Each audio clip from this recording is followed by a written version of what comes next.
Hello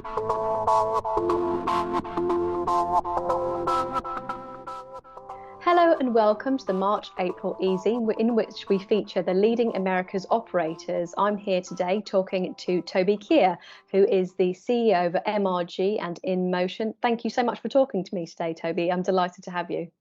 Thanks, Charlotte. Thanks for the invite, and hello from Las Vegas as well.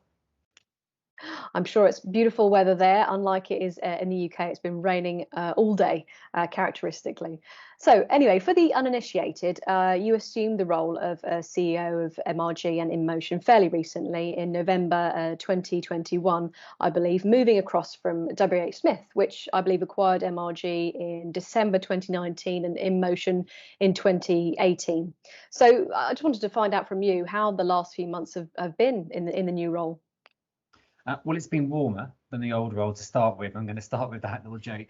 I think the first thing to say is I'm really enjoying it. And I'm very lucky in that I've got a great senior team and a great team overall who have got just tons of experience in airport retail. I think if you start a new job, anybody starts a new job, it's about learning and listening. So I spent a lot of my first few months talking to our colleagues in stores, in our DCs, in the office, talking to our customers, talking to our landlords and partners and listening to them, and also our ACDB partners and supply partners. So it's just getting all that information and insight. My first day in the business was in stores. So I was on the cash register, which was invaluable learning to hear what customers are saying, generally very, very positive, which is good news, and also our colleagues. So really good there. And I think I'll wrap up saying, I'm excited because there's tons of opportunity. I love growth and I can see huge amounts of growth, which no doubt we'll come on to. And my highlight to start with was I flew to New York to our new store in LaGuardia Airport, which is our largest store we've opened now, 15,000 square feet, called the Bowery Bay Shops. And it's our first walkthrough store as well. And that terminal's new. And there's an escalator going up from security. And just seeing passengers who have never been to the airport before come up security on this escalator, and their jaws just dropped because the airport looks fantastic and our stores look fantastic. That was my absolute highlight. Oh, fantastic. I love the detail about you being on the till as well on your first day in store. Is that a company policy? It's not a company policy, but it's definitely recommended. And we ask people to spend time in stores. And there's a big induction everyone has, at least a day, which is fantastic around the business and our customer service expectations as well. It's a great first start. I really advise it to anybody in retail.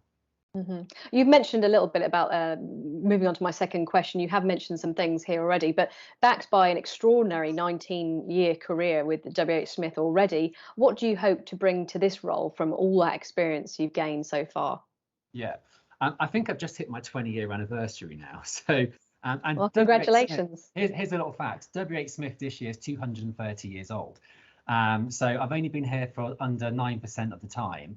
And in that short stewardship, my last role was in the UK, and I led our UK travel business. And that's our broadly 600 stores and growing in airports, hospitals, train station, and on the highway motorway network as well. And I guess my experience allows me to see the synergies and opportunities in this business and really link people and ideas together and resources across the world. And we operate now globally in over 30 countries. So that really I can help kind of pull those synergies and links. I think my role's always been understanding the needs of the partner, so the airport partner and the passenger. And as a retailer, for me, it's about understanding really deeply what people need and then building on those ideas and creating those ideas. So in the UK, as an example, in Heathrow Airport, if you go to Terminal 2, you'll see a large WH Smith, which is combined with a pharmacy, because passengers were saying they wanted everything in one place. That's working very well. You'll see standalone bookstores and a new huge InMotion in Terminal 2 for electronics as well. So it's really building those ideas. And here I'm in the US to take those ideas forward and support the team. And in the US, we've got a large amount of growth. So we have over 60 stores which haven't opened yet and are due to open in the next couple of years, stores we've won, essentially. So I'll be supporting the team to continue that growth and also really help them deliver that right first time by taking all our knowledge across the world and resources across the world to support the US on its growth ambitions. Thanks so much for that concise answer. That's fantastic. You even answered another question I had for you anyway.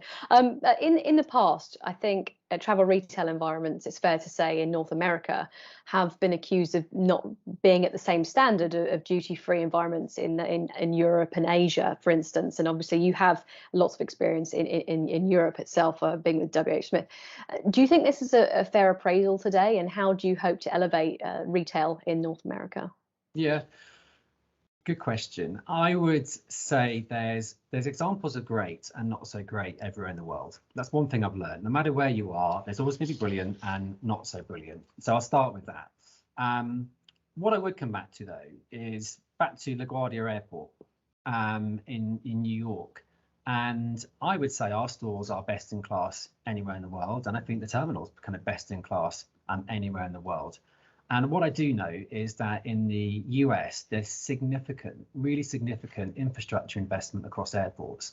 And what that means is that the retail space will improve, and that will improve revenue to airports, and they can then spend that on additional improvements. And just as important, or I guess arguably more important, the customer experience will improve. Now, passengers in airports shop in retail. So the nicer and better that retail space is, like I think we're delivering now, that will only improve the customer experience. So I think there's good and not so good everywhere, but we've got some brilliant examples. But I would just say a couple of things from my initial few months. I think in terms of a sense of place, having an airport representing that local city, the US is excelling at that. We know our job here and what we do very well is creating local concepts and really sourcing local goods and brands suitable for that city. And I think the US does lead other countries in that. And I think other countries are slightly changing their view on that localization. I'd also add ACDB partners, so working with partners and groups to support businesses, and often they're local as well. That's unique to the US. And that's brilliant in terms of how that partnership grows. And finally, probably customer service. I think when customer service is done right here in the US, it is better than the rest of the world. And I've seen just some fantastic examples. So I think the future is looking really strong, really, really strong. And I think, yeah, as I said at the start, there are some great examples. And with the extra infrastructure investment and the airports changing, I think the US is going to come out on top. Certainly some very compelling arguments there. I'll give you that, and I do think you're right to say that things are definitely changing in infrastructure being a main driver of them propelling the retail environments too. How are supply chain challenges affecting the business? And this is a global problem. It's obviously not a location thing. It's everywhere. There's nowhere that can hide from this problem. Yeah, it's right here, right now. It's quite limited, the impact. And to be fair, that's because over the last 18 months in particular, the team have just worked incredibly hard and our supply partners have worked incredibly hard. And due to that hard work, the customers aren't really seeing much impact in our stores at all now. Will it change for the better or worse short term? I don't think so. So we are continuously having to spend a lot more effort and focus on our supply chain, which has been throughout COVID. But again, means customers aren't seeing those impacts right now. And it's hard to say, again, will it change significantly or not? But again, we are working very hard to make sure the impacts consumers are minimised. And right here, right now, very little impact. Oh, that's excellent news. Finally, what excites you most about the future for MRG and InMotion and indeed WH Smith as a whole? Growth. So as I said, we've got around 60 stores we'll be launching, and I hope to win many more. I said I've just been bowled away by how good the teams are here at really adapting the offer to the local city, and that's not just about branding a store something different. It's about truly designing that store to look like the city and what it represents, finding local brands and local products for that city. And that's hard work. Getting all those local suppliers to work with you involves, feet on the ground and doing that work.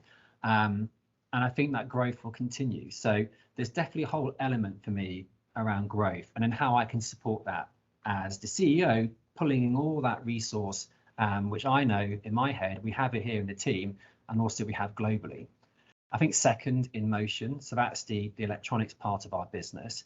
So in 2018, when I entered the WH Smith companies, it was the largest electronic accessories retailer in US airports. That's now going to be the largest across the world. So I'm very excited that we've just launched a store in Portland here in the US, but probably equally as excited that across the Atlantic in the UK, they're launching 30 InMotion stores, and really big flagships as well. So I'm just really interested to see how that brand grows across the world and consumers start to recognize a fantastic new electronic accessories retail in many countries as we go. So as I said, that's happening in the UK now, and lots more growth in the US. And finally, a bit more human element. The last couple of years have been really tough. If you were in travel, if you're in retail, it's been hard work. We all know it's been really hard work. And as a human being, as a family, you know, it's been tough for us personally as well. But it's about looking ahead now. You know, travel's coming back in the US very quickly. You know, I've been around lots of airports in the last few weeks. They seem almost full. And again, that means people are traveling to see family and friends they haven't seen for years, go to events like concerts they haven't been to. And we play a really small part, but an important part to making that journey a bit better. And I'm excited that actually people are reconnecting again, because the more people reconnect as a travel industry, that's only good for us. So I'm pretty excited about the future, as you can probably tell. But it's all about growth, all about growth. Well, it certainly sounds like it's going to be a very exciting 5 to 10 years for everybody at WH Smith, Marshall Retail Group, and InMotion. Well, thank you very much for talking to me today. It's been an absolute pleasure getting to know you better, and I hope to catch up with you very soon. That's great. Thank you, Charlotte. Thanks for the time to talk. Thank you. Thank you. Bye.